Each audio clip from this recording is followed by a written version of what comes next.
for the Weekly Planet podcast show. So sit back, relax, and give us a go.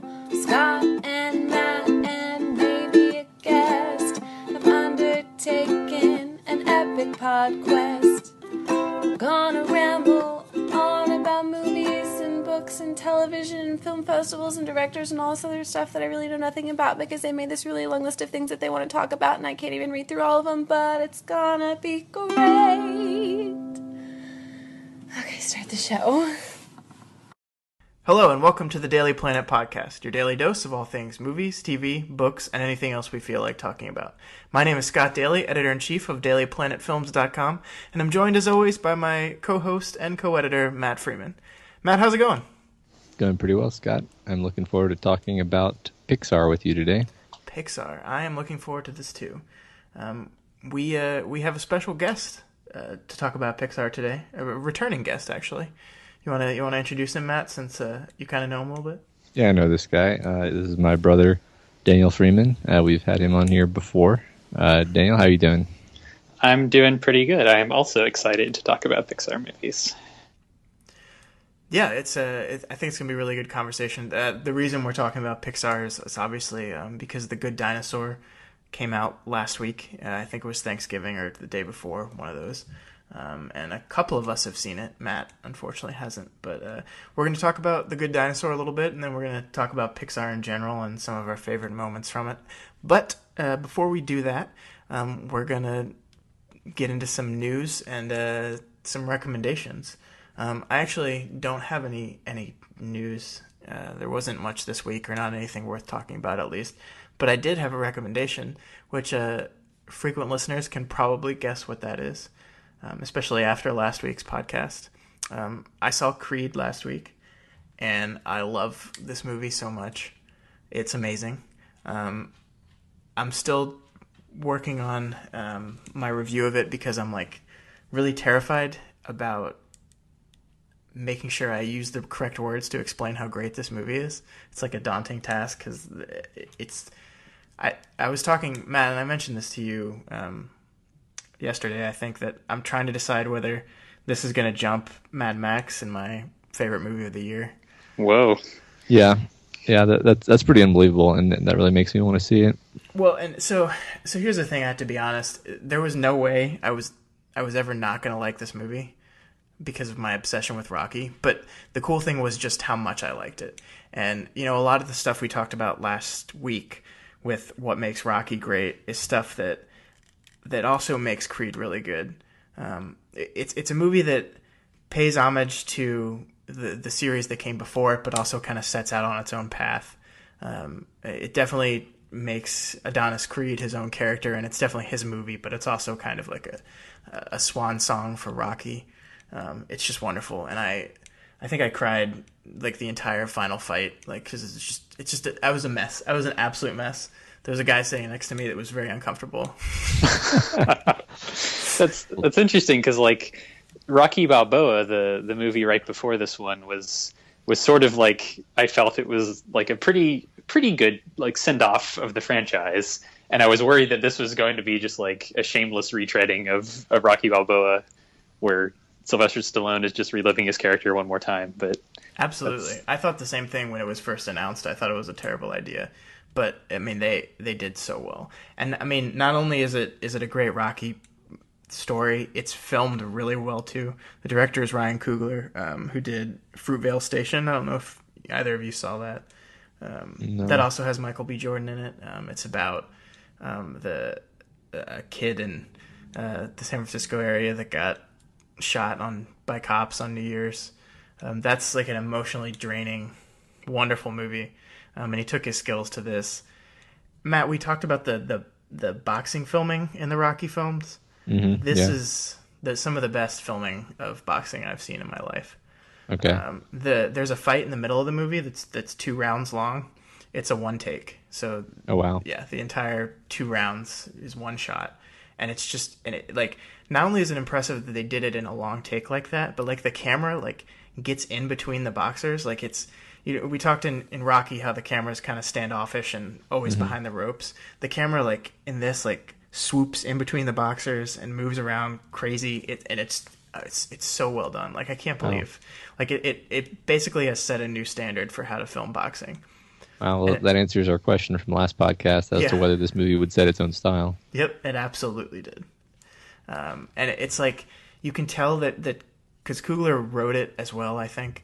And so this is the first Rocky movie not written by Sylvester Stallone. And you can tell he has such a deep understanding of what makes the character great and a deep respect for the previous movies. It doesn't surprise me at all that Sylvester Stallone signed on for this thing once he had heard what the idea was. Yeah, that makes sense. I think sometimes real fans can understand a work, in some cases even better than the original authors, because the fan kind of keys into what resonates with them, whereas the author may have kind of lost the path at some point. Yeah, absolutely. So I would strongly recommend. I mean, if you like the Rocky movies, you'll love this. If you haven't seen or didn't love them, I still think it's a good movie. I think it's a movie that stands on its own too. This is a movie I love more than anything because it's a Rocky movie, but it's also, if it was just a random boxing movie, it would still be really good too. Which is actually, I saw the movie Southpaw, which is another boxing movie that came out this year. I just caught it last week after I had seen Creed. And that's a pretty good movie, but it doesn't compare at all. Okay. So see this movie. All right. Definitely. Yeah, I'll prioritize this one. I might try to see it in the theater. I would say, I think seeing it in the theater with a big crowd is, if you can do it, do it. Because it's one of those movies where it ends on such a high note that the crowd really gets into it, and you feed off the energy of the people around you. And, and it's an experience. As I read some review that compared the ending to the ending of Whiplash, which makes me want to see it like a million times more. So, That's I interesting. still need to see Whiplash. Yeah. Oh my God. You don't have an excuse on that one. It's like my favorite movie, practically. It's also on the list. Matt, you still need to see Jobs and compare it to Whiplash. I mean, pretty much anything new. I have a long list of things that I really want to see. So. Speaking of things that you've seen, Matt, have you watched anything lately that you want to talk about really quick? So continuing my trend of discovering movies that are like 30 years old and being really surprised by them, which has been going on for a while now. I saw Dr. Strangelove for the first time yesterday, and that was really interesting because it's one of those movies where, I mean, it's practically like Star Wars in terms of how much I've heard about it and how much I know about it through osmosis. Like, I think I knew the whole plot through osmosis, and I think I knew all kinds of weird details about the making of it because I watched a movie about Peter Sellers, and there were scenes of him making this movie in that movie, and I mean, basically this movie is just this huge part of the culture, and I had never seen it, so thought I should see it. And it was a lot different than I expected because everyone sort of bills it as a comedy, and I didn't find that I laughed that much at it, even though it's funny. I'm not saying it's not funny. I didn't laugh that much though, because a lot of the humor is just sort of absurd, and you're just sort of kind of grinning maybe at most rather than laughing. But then it's also just like extremely affecting on the level of, I mean, I think it accomplishes what it's really trying to accomplish, which is make you horrified at the stupidity of, mutually assured destruction in the Cold War and all that stuff. I mean, like the attitudes of the characters and what happens in the movie are just the most scathing possible critique of the whole Cold War mentality. And it's even more effective than it would be if it was serious, because if it was serious, it would be engaging with your intellectual faculties. In this way, it engages with your emotional faculties. So, yeah, I think it's funny, kind of like Clockwork Orange is funny in that there are kind of humorous moments in it, but just like that, it's a movie that a lot of simply terrible things happen. Yeah. But there is humor in it. I honestly, I don't know if I've ever seen this movie all the way through in one sitting. I mean, I know I've probably caught every scene of the film at some point or another, but it's like catching it on a movie channel or something. I don't know if I've actually sat down and watched it. So you're making me want to actually go do that. Yeah, it's yet another example of kind of the movie not being what I expected it to be, even though I've heard about it my whole life. Because I didn't expect to be like moved by it and sort of like really grateful that we're not in, the Cold War anymore, arguably. Yeah, it's one of those things where that you think of this movie and you think of the scene with him straddling the bomb as it falls, and that's the iconic cultural image that's stuck with it. So that's all people think about when they think about the movie. But yeah, there's a lot more to it.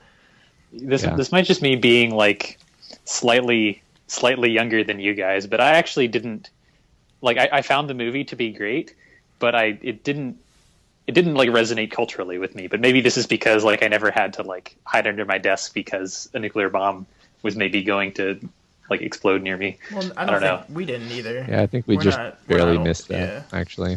I don't think it resonated with me culturally. Like, I didn't identify with it, but everything that I've learned about, the Cold War era, I think it does a good job of painting the ridiculousness of that.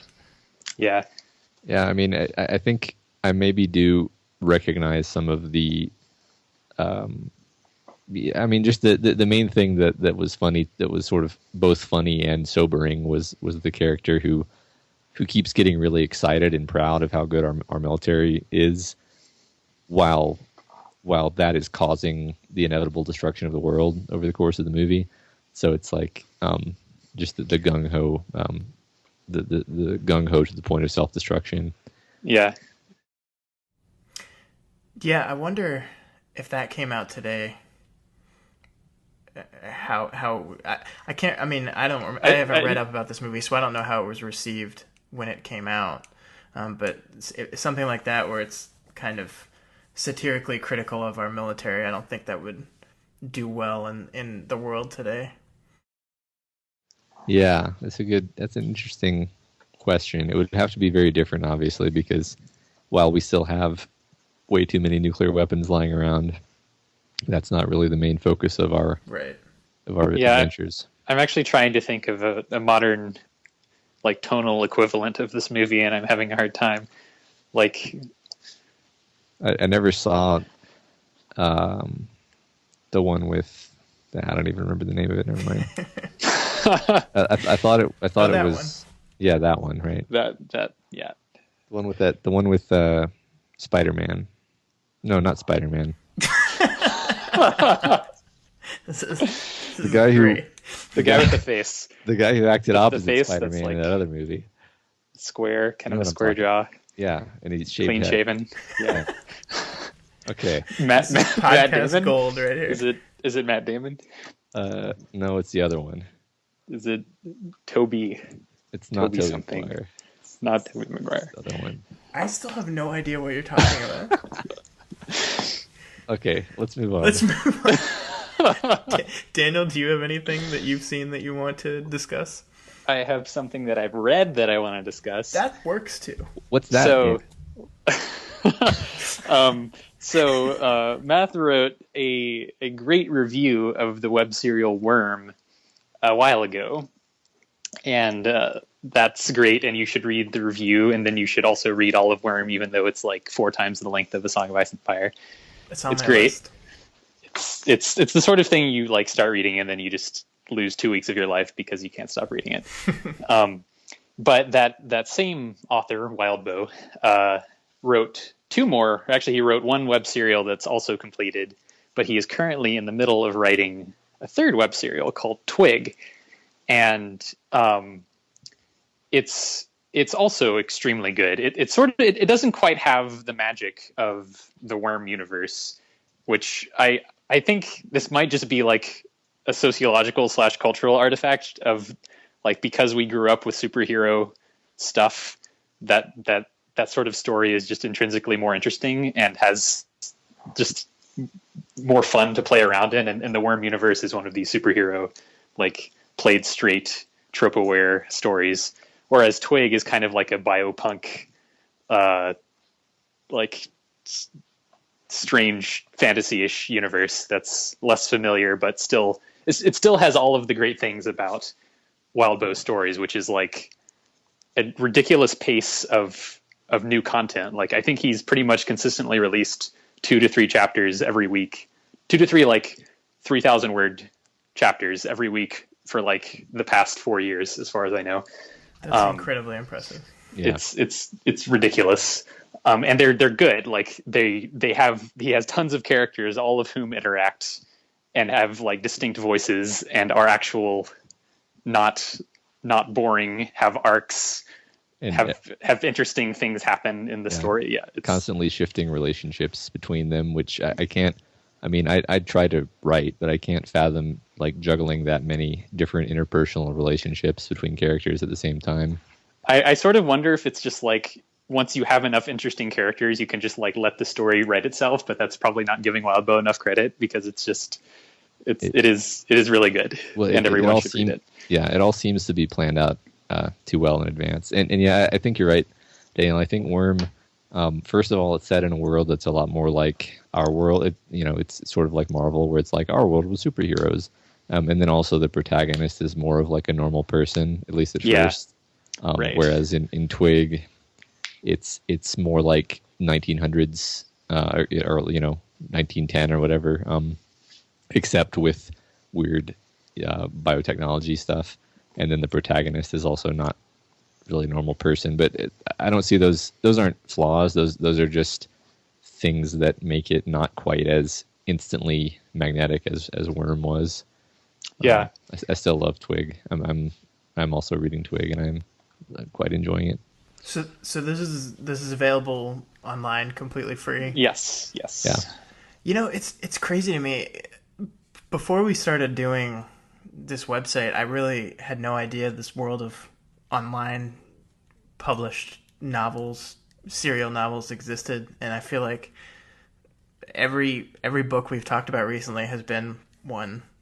That's the origin of it, and it makes sense. I mean, like you think about, there's all these websites out there that publish articles and make their living doing that. Like, why not publish a story that way? Yeah, I mean, Wild Bow particular, this author we're discussing, he makes his entire income from Patreon.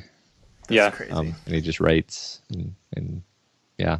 So. Yeah, and I know of at least 2 other online content producers that also make their entire living off of Patreon accounts. So like it's sort of the way of the future. Like you just put your stuff out there. On top of that, if everyone could please join our Patreon account that doesn't exist yet. Yeah. On top of that, like there's whole enormous subcultures of people who just read and write fan fiction. Like, yeah, I don't know how many people are aware that like the amount of Harry Potter fan fiction that exists. Like, I don't remember the numbers, but it's some unbelievable amount of words that have been written by various authors, and then of course the people who write it also read other ones. And so like, I've read one and it was pretty good. I actually calculated this once. It would fill something like 5% the Library of Congress if of just Harry Potter fan fiction. That's insane. Yeah. Which is, and I mean, like 50 Shades of Grey was a Twilight fan fiction, right? And then they changed it to be, to be a worse book. Yeah, yeah. Should review that one. I mean, I'd have to read it, and I don't want to do that. One time I had an ex-girlfriend who downloaded it on my iTunes account, so it's on my cloud now. Oh, great. And one time I tried to read the first chapter, and I couldn't. Like it's so badly written. Like it's awful. Yeah. Yes. Yes, it is. But anyway, let's talk about some kids movies. Okay. Yeah. So like I said at the top of the show, The Good Dinosaur came out last week, and that's kind of the kicking off point for this whole thing. Daniel, I know you said that you saw this movie a couple times. Yes. And I wanted to get your opinion on it because I enjoyed it quite a lot, actually. But there were some parts of it that left me a little confused that I'm sure we're going to get into here. So go ahead and just give me your opinion of the film. My broad strokes opinion. Yeah. Without Let spoiling. me- No without spoilers. spoiling. So I liked it. If I had to like rank it in terms of how much I enjoyed it versus other Pixar movies, I would say more than Brave, but like less than, say, like Ratatouille and The Incredibles, and kind of, so it's sort of maybe middle, but in the middle, but greater than average among Pixar movies. Okay. I thought it had a kind of a neat premise where it's basically the story of the boy and his dog, but it's the dinosaur and his boy, which is a nice kind of reversal of characters, and this kind of sets up nice, interesting plot points. Yeah. And I thought they did a really good job with that. And I just like the idea of dinosaurs that have a farm. That's just kind of adorable. Yeah, so I guess something we should have done before we got into this was set up the basic premise of the movie. Yes. So the premise of this movie is what would happen if the comet that killed the dinosaurs didn't, and they somehow evolved to the point where they can speak and developed agriculture, Right. even though they're dinosaurs. They don't have thumbs. But that's okay. But that's the premise of the movie. So the main character is the son of a farming family, and they're brontosauruses, I guess. Yeah, I think it's sort of They're dinosaurs. deliberately ambiguous. I mean, they definitely have like the silhouette of a brontosaurus and like the visual, like that's what they're supposed to look like. But I think it's also sort of ambiguously far enough past the age of the dinosaurs that they're something different. Because like the very opening shot of the movie has these, like, I don't know, they're like pachycephalosauruses or something, and they look like photorealistic dinosaurs. Right. And then there's some length of time happens, and then you have these kind of cartoonish, human-like dinosaurs. So, Which is I don't want to jump into that right away, but that's one of the big, I think, complaints that I'm seeing about the movie is the art style, and I definitely want to get into that. But the big thing for me, and I agree with your assessment, I really liked this movie a lot, and I would say I think what hurts it kind of is the fact that Inside Out came out this year also, so you have a very fresh movie in people's minds to compare it to, and that to me is just like an all-time like classic, probably my favorite of their movies, probably not only my favorite, but possibly their best work that they've created. So this might be kind of a tragedy of history that it happened this way, because the Good Dinosaur was actually in development for like 4 years, and they actually like completely retooled the story. Yeah, that's what I heard a lot of rumors about that. Like 2 years ago, and then they redid everything, and then they rushed everything out. So it's been cooking a really long time, and I think in an alternate history we would have seen this movie like 2 years ago, and I don't know, maybe it would have been worse. I don't know. Well, that's interesting, because when a movie has that big of production problems, because I remember this rumor got out when I think one of the character actors, the voices, said that he had to go back in and basically re-record almost all his dialogue. Yeah, because they retooled so much of the story. When you hear things about productions like that, you almost go, "Oh, this movie's going to be bad." So. So you kind of walk in kind of cautious, right? Not really. So for it to turn out as well as it did, is pretty impressive to me. The other big, I read this a lot actually, and I really hate this word. A lot of people called the movie derivative because, like you said, it's a boy and his dog story. It's a pretty standard boy and his dog story, but just done really well. And I really hate that word derivative. It's a very dismissive word. It's just like you can just say something's derivative and therefore not of value or something is, I guess, the argument. That everything's derivative. Yeah. I agree. But I have a stupid question. So I've heard this movie referred to as a boy and his dog story several times, and I always sort of chuckle and nod. But I don't actually have a good referent for what that means. What's another movie that would be a boy and his dog story, or book? I mean, what I is guess a good example. I guess you'd say Old Yeller, right? I mean, that's the the quintessential boy and his dog story. So the point of a boy and his dog story isn't necessarily the plot. It's more like the boy receives comfort and companionship and ultimately grows as a person because of his dog. Yeah, somehow. like I think the animal is the driving force of change behind whatever issues that the boy is having. Okay. Which I think is very true with this movie. In this movie, the main character, and I'm totally blanking on his name right now. Do you remember, Daniel? Yes. Is it Spot? No, that's the dog. What's the name of the Arlo. Arlo, yeah. Yeah, Arlo. Thank you. Yes, the dinosaur is Arlo. So there's a lot of his family all is like really good at their farming jobs, and he doesn't really fit, and he's scared all the time. So the Spot, who's the human who plays his dog, I guess, is this wild, reckless, brave thing who kind of teaches him to stop being afraid, and it's that kind of story. I see. All right. But it's like interesting because Spot is actually like basically just a wild animal. Yeah. Because he doesn't speak at all like the entire movie. He just makes like wild animal noises because he's basically a chimpanzee. Yeah. But it's like a chimpanzee with a heart. So it's really like a dog. Yeah, like a dog. Exactly. So I've just figured out why they did the animation that way. Figured it out. Oh. So let's dive into the animation. Yes. So in the modern, even in modern Disney and Pixar movies, when there are movies about humans like Incredibles, the Incredibles look nothing like humans. They look like weird, bulbous, cartoonish humans. But the reason they do that is because of the uncanny valley. If they tried to make them look like actual humans, then we would think that was weird. So the reason they make the dinosaurs look like cartoons in this movie is that this movie was made by dinosaurs. And thus,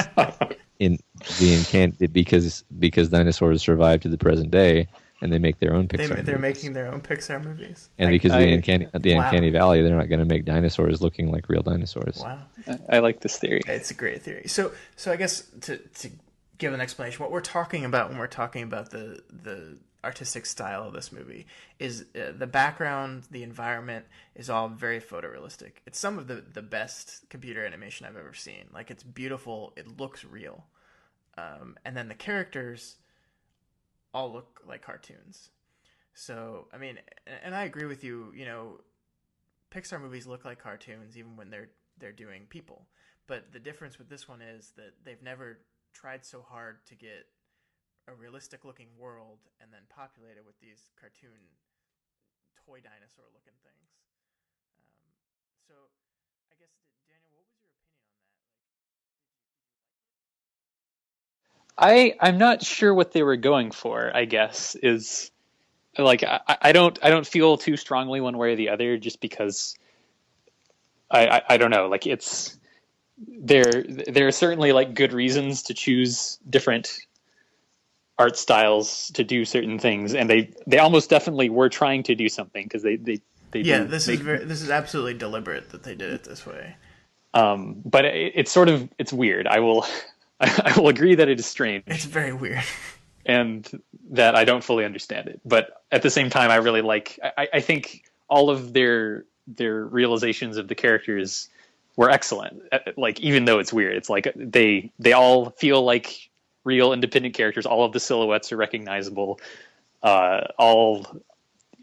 Everything still works. It's just sort of a strange overall style, I guess. Yeah, and I think honestly, it bothered me for like the first 15 minutes of the film, and then I just kind of forgot about it. I stopped noticing the contrast. Yeah. So I don't think it damages the film. I'm just really curious what they were going for. And I told you before we started recording, my crazy theory is that they were intentionally trying to show that these characters don't belong in the world because they're rewriting history. And that's just me. That's just me guessing. Right. And I like that as an explanation. But I feel that it might just be that because this was in basically development hell for 4 years, that there may be these two styles became decoupled somehow, and they were iterating on characters like either way longer or like something some miscommunication happened, and then it became too late in the process to completely redo everything. I don't know. I actually have no idea, but I like your explanation. Yeah. So, sorry, go ahead. I was going to say, I mean, that's interesting. It's interesting that Pixar can have what appears to be a really hard time making a movie, and then the movie still comes out pretty good. Like, you know, both of you said you liked it, you put it somewhere near the middle of your ranking of Pixar movies, and I think both of you probably like Pixar movies in general quite a lot. So, in other words, it's a movie that had a lot of problems being made, and it still turned out well. I think it's really interesting just how this is sort of the secret superpower of these completely animated movies, particularly computer animated movies, because they can reuse components really easily if they need to. Yeah, that's a very good point. Because like when you're making a real like a live action movie, you have to coordinate the actors being in the same place. You have to build sets. You have to shoot at the right time of day, and it's just a completely different enterprise, like 100% different enterprise, really, in terms of the actual like how you get the image onto the film. Whereas in these Pixar movies, they really can change and modify so many things, in their computer, that it allows them to correct their mistakes and really kind of iterate, and really make sure that they've got something good before they release it. Yeah, I'm not entirely sure how much of this is because of the whole process being animated, and how much of it is just because of their particular like design philosophy, because they actually remind me a lot of the company Valve, which makes like Half-Life and all those games. They're not afraid to just kill something that's bad. They have completely just stopped production and canceled projects which are bad, and they realize are bad. And I mean, even their widely agreed upon worst movie, Cars 2, has like a ridiculously good rating on Rotten Tomatoes. So like they have a pretty good internal meter of what it takes for something to be good. And well, and I mean, go ahead. I think they're like story perfectionists. I think, and that's why these movies will sit in development for that long, is because they spend a lot of time, probably before even they start animating, breaking down the story. So they know that they've got a good story no matter what. Yeah, this week I was listening to this interview with this screenwriter who was complaining about how it's sort of unfair to ever blame the script for things, because what you're seeing in the final film of a given normal movie, a given live action movie, is never anything like what the screenwriter intended. Yeah. And it's all just this complete mess of too many cooks in the kitchen. And it's interesting because like Pixar seems to be the answer to that general problem. It's like Pixar, the story is always king. I'm not going to say the screenplay is always king, but the story is always king. And so if there's elements of the filmmaking process that are not jiving with the story they want to tell and the beats they want to hit and the emotions they want to convey, then they're just fairly dictatorial, it seems, in cutting those things out, not letting them interfere with the movie. And actually, I guess I will agree that animation does make this easier, because you don't blow like $100 million on a set and then decide, no, that was a terrible part of the story. We're gonna cut that entirely. Yeah, I mean, you could literally like make the whole movie and then decide you want a different voice actor, theoretically. Yeah. Well, and a lot of times that's what they do. I think a lot of times the animation's done before they even bring in the voice actors. Wow. Yeah, that's pretty accurate. Well, I mostly accurate, because there is quite a bit of work that goes into like matching the actual like mouths of the characters to what is being said. So but that can, I mean, you can have all of the main things of the scene in place before you do that. So I'm just thinking about rough timing. Thinking about Frozen, which is not a Pixar movie, but how like the characters' shoulders will actually like hitch as they breathe and things like that, which are extremely good at conveying the reality. Yeah, I watched Inside Out again today, actually, and because I had already seen it before, I was able to pay attention to the animation a lot more than the story, and it's truly remarkable what they did in that film, with the detail. Like the Joy character is a light source on her own, so every time she moves through the scene, they have to change the lighting, as the light she emits reflects off people. And things like I can't even imagine how hard it was to animate that. Like that's got to be like getting the computers to animate that correctly. Wow. It's all compartmentalized in Yeah. so many different ways that it's kind of staggering. Yeah. I know, Daniel. I used Lightwave when I was in high school. Yeah. But so I guess the reason why I kind of wanted to talk about Pixar in general, beyond just this really enjoying this movie, is I'm an emotional wreck guy who cries halfway through Creed and never stops. But my girlfriend, I've seen a lot of sad movies with her, and I've never seen her like emotionally upset at a movie except for 2 times, and both those times were Inside Out and The Good Dinosaur. So it got me thinking about Pixar in general and why their films in particular emotionally grab people more than a lot of other films seem to. And I mean, a good example of that is that opening scene in Up that everyone talks about. If you talk about a sad moment in movies that destroyed people emotionally, that little 5 to 6 minute opening scene of that movie that's a perfect example. It's not even okay. It's just it's too much. And I kind of agree that that's too much almost. But then what really, I mean, I think I watched Up fairly recently. What really gets me about that movie, like I can usually hold it together during the first 5 minutes scene because I almost view it as too manipulative to engage with.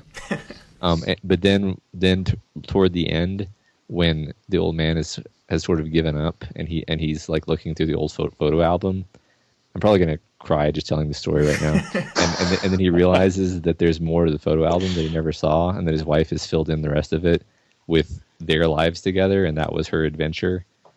And that is what gets me. And that was set up. That is essentially that gut punch wouldn't be as good without the beginning where it sets up their relationship, because otherwise you would never see her and you would never know her. Right. There's a way of doing this movie where it opens up on him just sitting in front of a grave talking to his wife's grave about their life, and I mean, because really that opening scene, the purpose of that opening scene in that movie is to establish that this guy's wife is dead and he's sad, and that's really all it needs to do.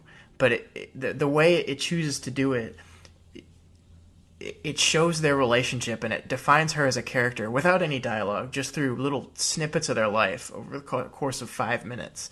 And you grow to not only like, but to understand this character so much. So you're not just upset that your main character's wife died, but this was, I think her name is Ellie. Yeah. Ellie and Carl. Yeah, you're upset that Ellie's dead because you feel like you know this character. And that goes into what you were talking about later in the movie, where that moment wouldn't have had as much of an effect if you didn't know who this person was and understand their relationship and everything. And it wasn't, I love that it wasn't just the happy moments of their relationship. It showed the ups and the lows, and everything in between.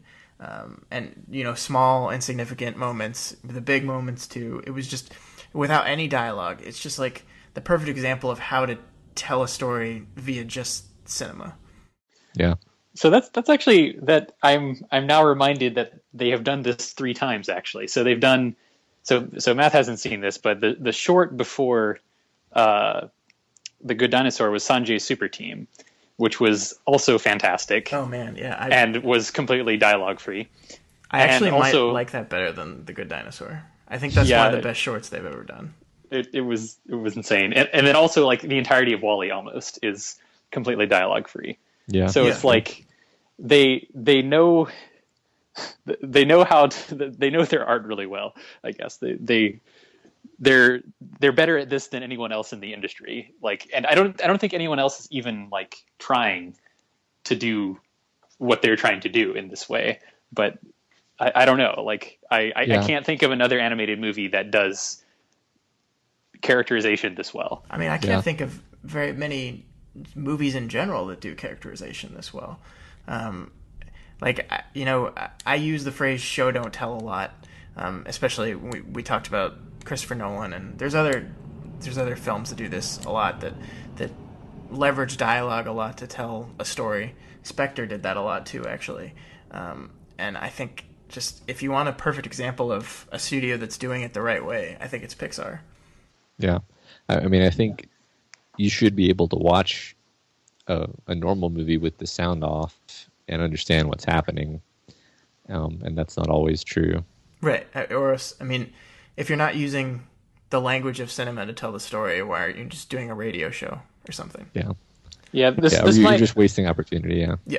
This is also like almost explicitly Pixar design philosophy that like they want if you actually just pause any scene of the movie, they want it to be just like a painting. So this is intentional. This is not by accident. Well, and I think to Pixar, I think character is king to them. I think they, and I'm guessing here, they work really hard to define these characters, and that shows in the film. That the characters dictate the story. It's so, like, you can tell so much time was spent defining these characters and defining the narrative, and that it pays off so well. Yeah, this is another one of those, like, something you get in animation that you don't get in live action. You can't A/B test different actors for a role. Like, you can do a screen reading like initially and then decide, all right, we're going to get with this guy because he has the look. But like in animated things, you can actually iterate through just everything about the character completely until it's like exactly getting the idea you're trying to get across, just like with just a glance at the character. And this is especially true of like Inside Out characters, which are all like, they're all very distinct silhouettes. All just how they move exactly tells you everything you need to know about them. Yeah, I'm thinking of WALL-E too, because again, what WALL-E really only ever says like 2 or 3 words, and yet his personality is conveyed through his actions and then his little mannerisms. And when you think he's lost his memory at the end, you're heartbroken, even though he's, just a little robot. Yeah. And so the crazy thing to me is we've been talking about this now for 20 minutes or so, and these are kids movies, right? I mean, like, they appeal to adults too, but I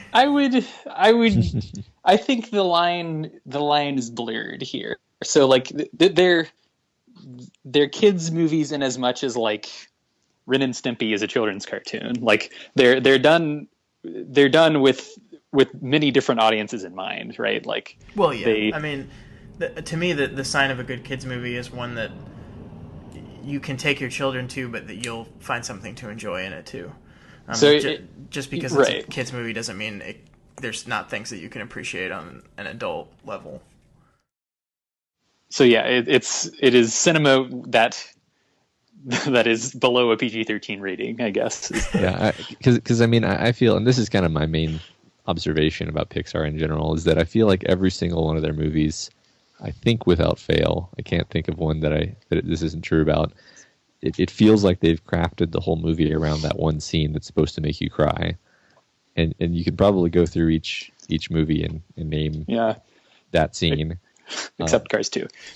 Yeah, which I haven't seen that one, but it seems like a very unique way of going about it, because there's so many movies where, yes, it's supposed to be an emotional movie, and yes, it has emotional parts, but at no point do you feel overwhelmed.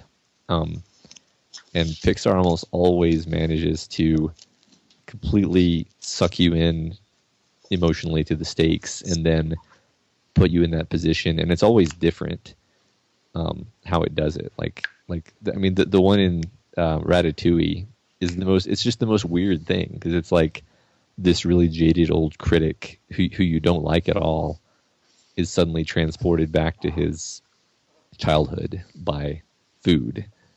It's like, that's the weirdest thing I've ever heard. Why would that? Yeah. Like, just hearing it, why would that be emotional?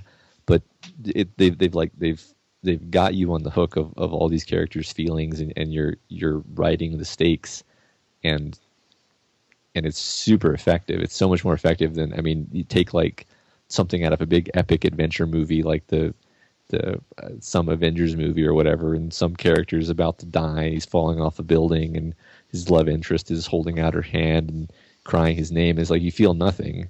Compare this to the guy who just ate a bite of food, and his life has changed, you know? Yeah, I mean, it's taking the time to build empathy.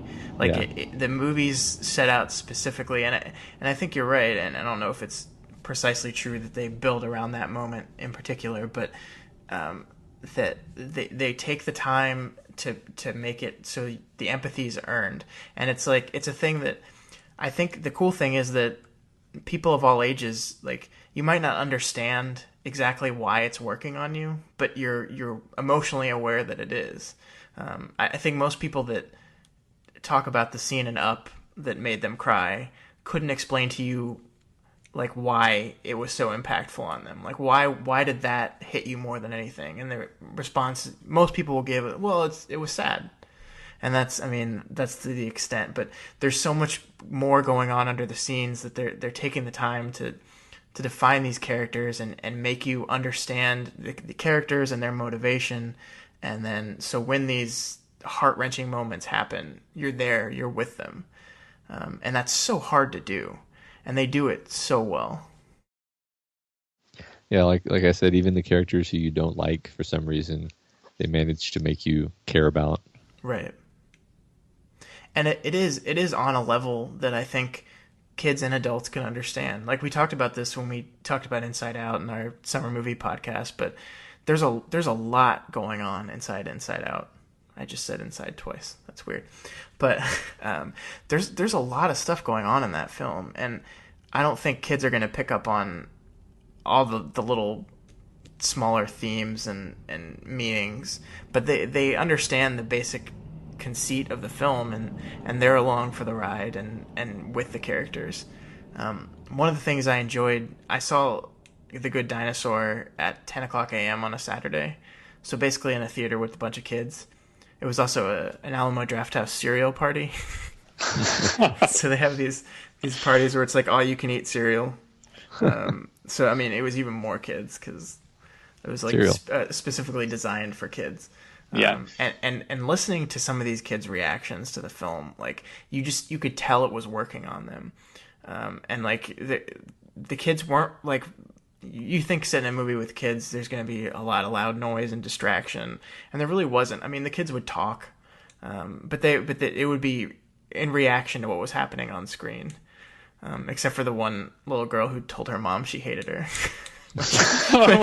which was really great. But I could tell that movie was working on people, and the heart-wrenching scene in that movie, which I won't spoil, was hitting the kids as hard it was hitting my girlfriend and I. So to be able to do that and have it work that powerfully on multiple different levels for people is just, I can't commend it enough. Yeah, I don't know how they do it. I wish I did. Yeah, they've got some of the most talented storytellers in the business, I think. And I wish more movies would take the time that they take to break down these stories. And maybe you guys are right. Maybe it's an advantage of animation that allows them to do that. But not always. I think a lot of those big blockbusters you were talking about, Matt, kind of just think that you're going to have empathy for a character because, oh, he's the good guy and you're supposed to like him, without actually telling you why you should like him or why what he's doing is sad or the conflict that he's trying to overcome. Yeah, well, you said a key word there, or maybe you didn't say it and I just thought it, but the fact that most movies are sort of this dichotomy between the studio and, you know, the studio has some movie they want to have made based on a script, and they go find a director, and there's this harsh disconnect between between the needs of the various parties, and so the thing that ends up getting made is this sort of compromise between the various parties. Whereas in this case, the studio is Pixar. Like the creative people in charge are fewer in number and usually very aligned in terms of values. In terms, they're trying to. I think like one of you said, they're trying to protect the Pixar brand above all else because they're just going to kill a movie if it's not good because they don't want to release a bad movie under the Pixar brand. Whereas most movie studios will just be like, okay, we just won't market it very much. And, it's a piece of crap when it comes out and no one is surprised and everyone who was involved in making it is disappointed because it seemed like it could have been good, but it was pulled in too many directions. Yeah, and I think they're even like singular among animation studios for basically doing everything in-house. Like I'm not positive about this, but I know like places like Disney or like DreamWorks very often will farm out parts of shots or certain effects or whatever to other smaller studios, and these other smaller studios are just places you haven't even heard of, but they employ some number of artists and they will just kind of diffuse things in this way, whereas Pixar is very much like vertically integrated and can do everything from the ground floor up. Yeah, I know Disney does that for sure. I forget where I read it, but I read this article that in The Little Mermaid, the bubble animation was outsourced to a firm in China. So like, because I guess they decide, like if you think about that movie, every time a character moves underwater, there's a bunch of bubbles. And this was before computer animation. So I can't even imagine the time it took to individually animate bubbles every time a character moves underwater. But they outsourced that entire thing to a animation firm in China, and they almost missed their deadline, so the movie just wouldn't have had bubbles in it at all. Yeah, which I don't know if that would have hurt it, but yeah. But I'm looking, so I have their entire filmography up here, and every director that directed one of these movies has a story credit, and a lot of times they have a screenplay credit. So I think it is very much that there is a singular vision going on here, where they know exactly what they want to do, but they know exactly what they want to do and what they want it to look like, and it makes a uniform vision of a film. And there's still a lot of collaboration. I'm not saying there's not, but I think that does aid in the creation of great stories. Yeah, right. Yeah, go ahead. Oh, I was just going to say it reminds me of like, you always hear about the particular. I mean, we talked about Kubrick earlier in this podcast and how he was very controlling, and wanted to sort of micromanage every aspect of things. And I'm trying to think of other examples. I don't know why I'm having trouble, but it seems fairly typical that like a quote great director will be someone who insists on controlling every detail and always fighting against the studio and insisting that it be exactly according to that director's vision. And that's it's like that's how you make a good movie. You have to have somebody whose hand is actually on the steering wheel and not allowing other people to try to reach over and make corrections, because like you can't have a artistic vision without like one person actually being in charge. Right. I agree with this, but it makes me wonder what happened with like other animation studios that produce things that are just markedly not as good as Pixar movies. Like DreamWorks. Yeah. Yeah. I mean, I think maybe just lesser writers, maybe. I don't know.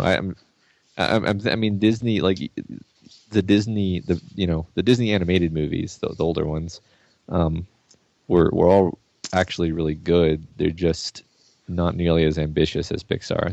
They have their formula. They're not trying to be as emotional.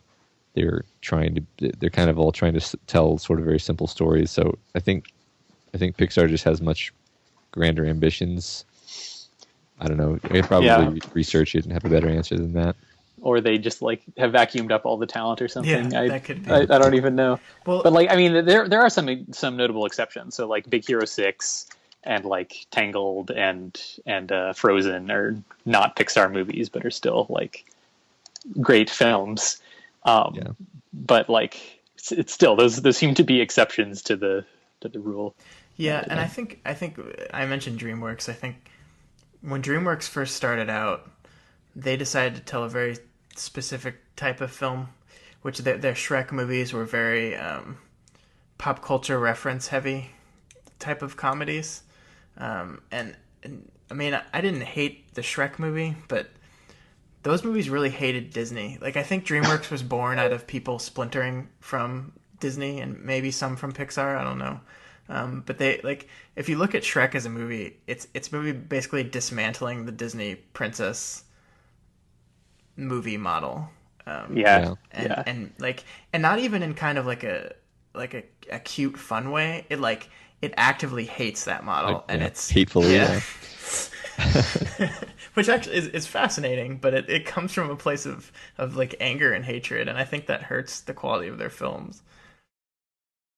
I'm looking up the list of DreamWorks pictures because I just realized I can't really think of what is a DreamWorks picture. The How to Train Your Dragon one I thought was pretty good.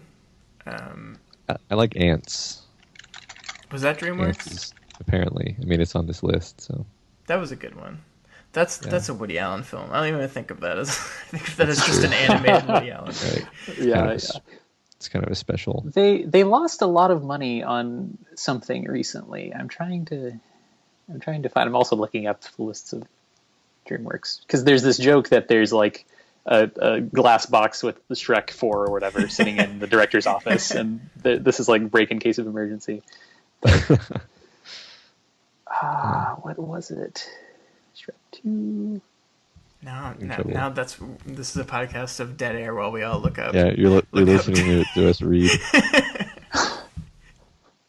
I don't know. I don't know. Go back and talk about Twig some more.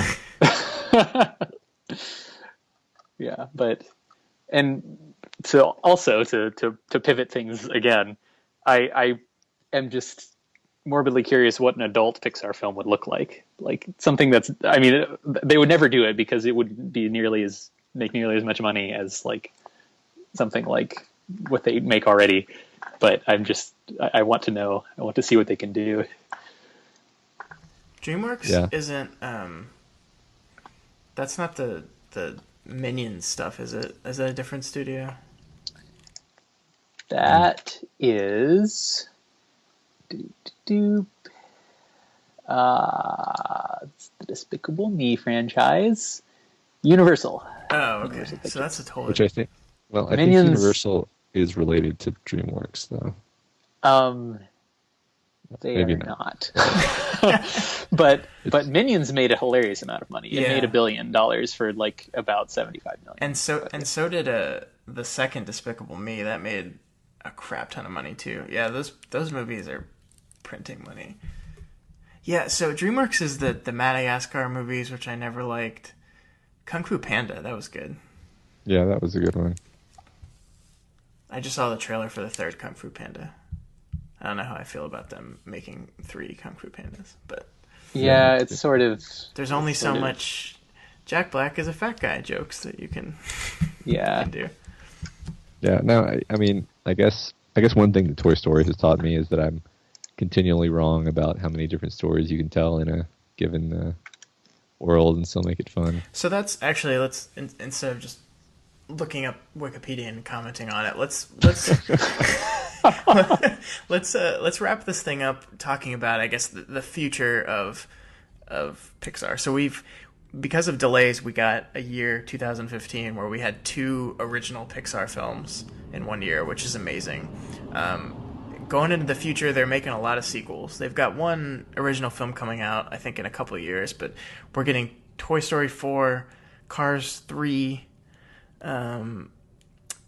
Finding Dory, and the Incredibles sequel. So, I mean, are you guys worried that they're and I don't know how much control they have versus Disney demands they make a sequel.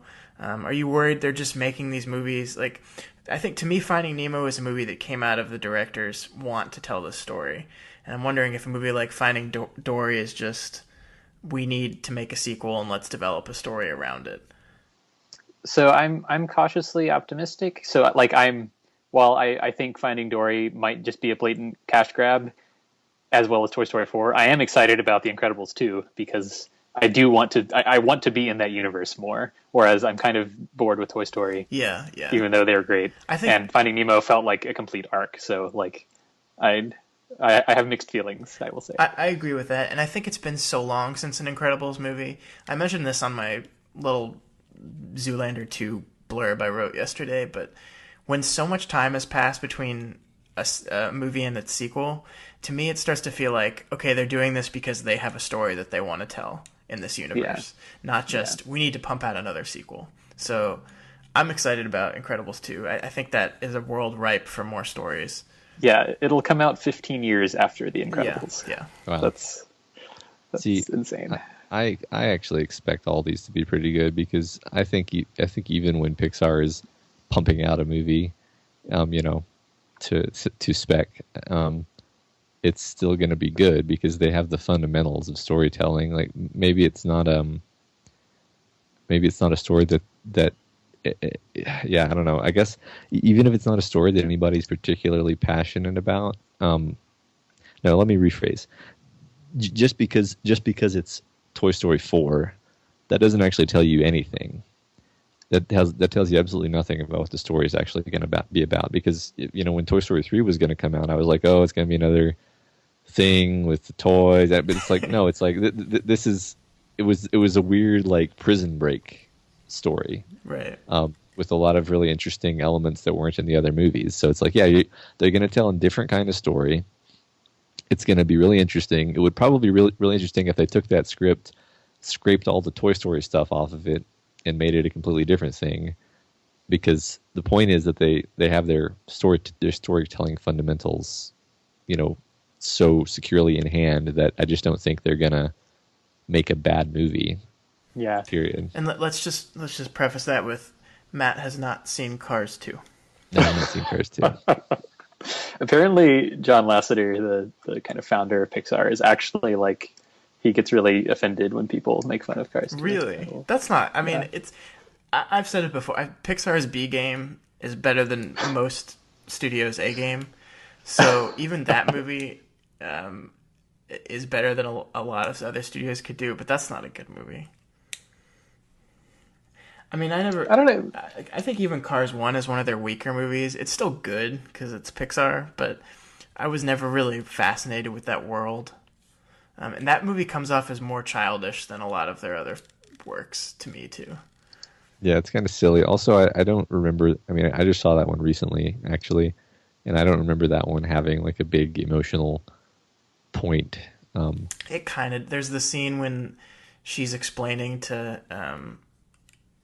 main race car guy why their town is desolate, and you see that like they built a highway and you see that the town slowly die, but I don't care about the characters in that story as much. I think it's hard to take Owen Wilson seriously is also a problem. That's very true. Like you basically need what's his face from Grand Budapest Hotel to make Owen Wilson work. Wes Anderson. Wes Anderson. Yeah. And then the Cars 2 is compounded by the fact the main character is Larry the Cable Guy. Oh, Jesus. So I forgot about that. That's true. Yeah, I was going to make a comment about Owen Wilson. Like, he's not a bad actor, but like I just see everything he says as a joke, even if it's not supposed to be. So. I need to show you the clip.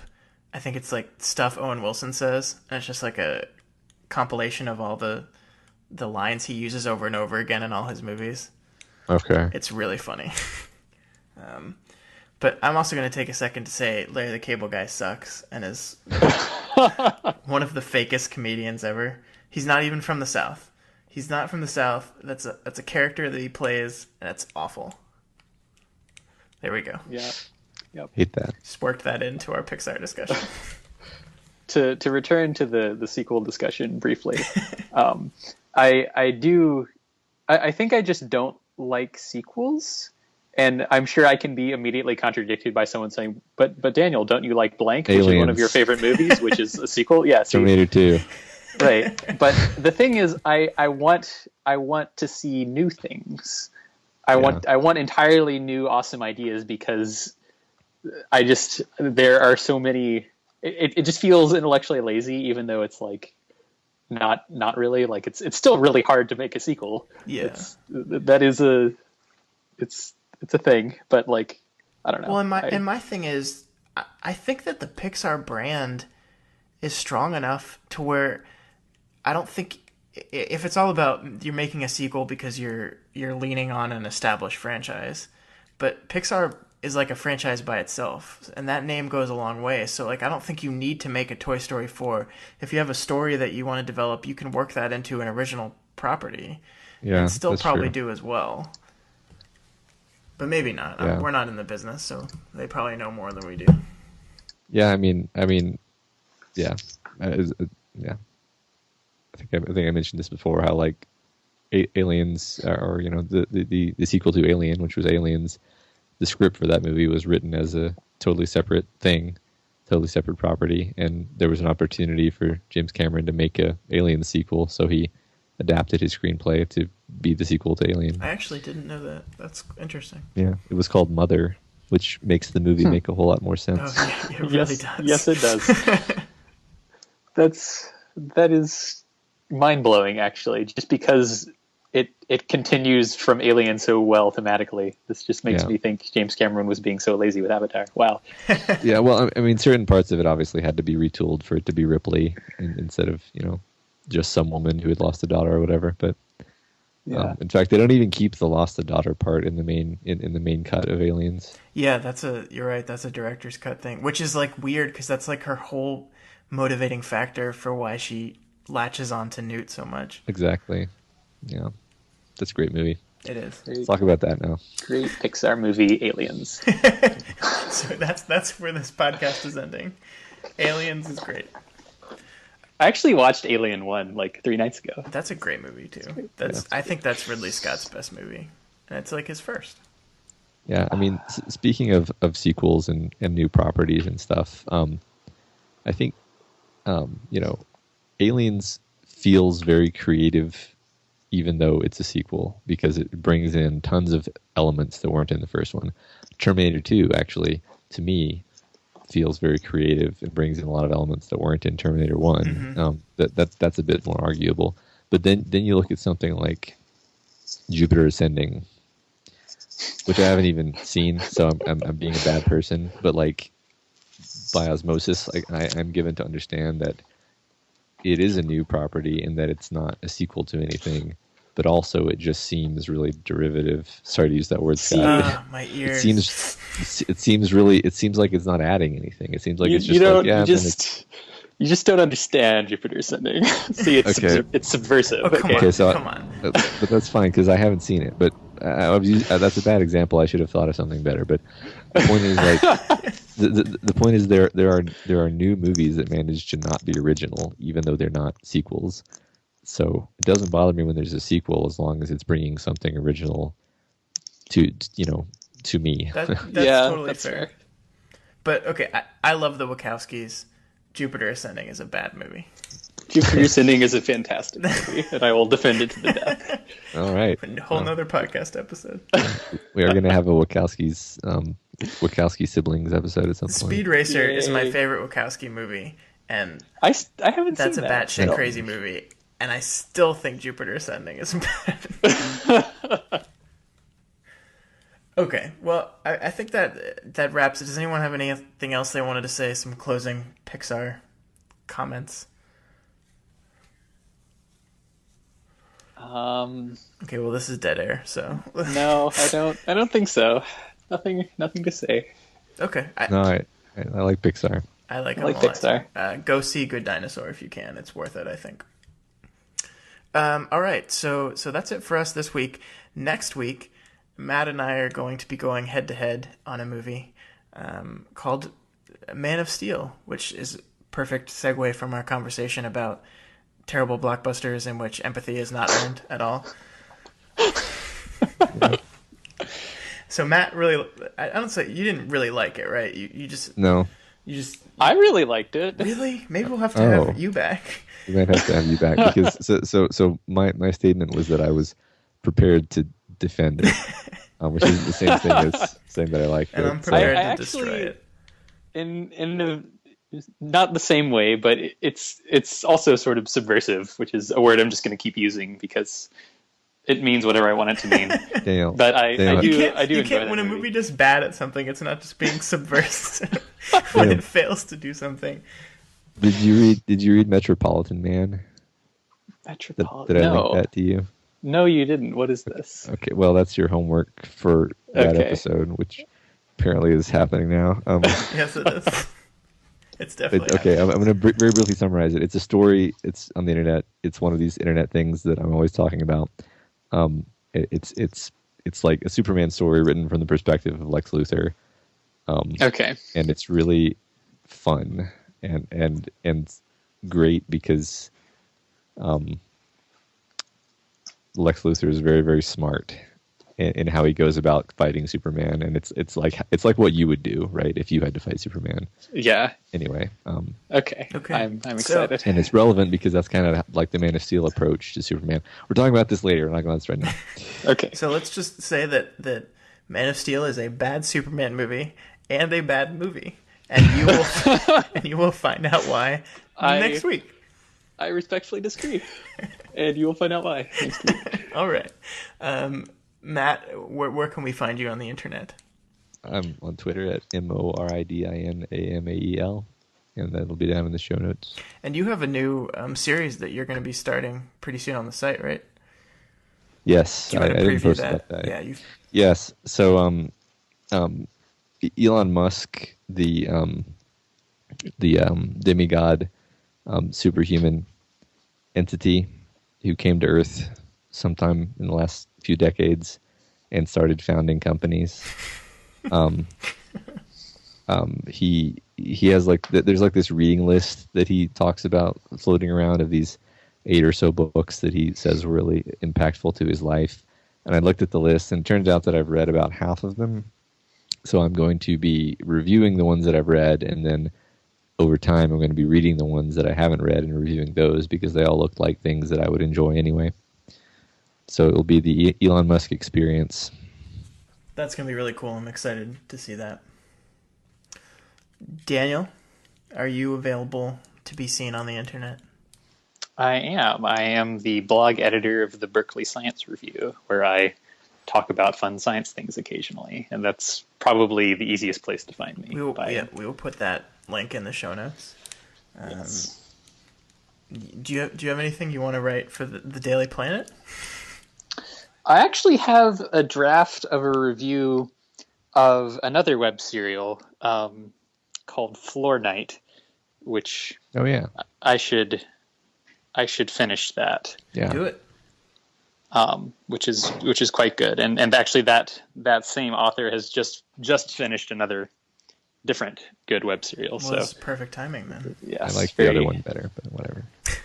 How do you have time to read all these serials? I guess it's because I'm watching movies constantly. Yeah, You can read pretty much anywhere. yeah. I am also on Twitter at Scott Daly 85. It's DALY. Also, our website Twitter is at Daily Planet Films. And you can find all these writings we're talking about at www.dailyplanetfilms.com. I have a bunch of reviews coming up that I'm still working on that I'm super behind on because I've been stuck on my Creed review for like a million days. But I'll find a way to say really good things about that and post that. I guess that's all we had for this week. So we will see you next week.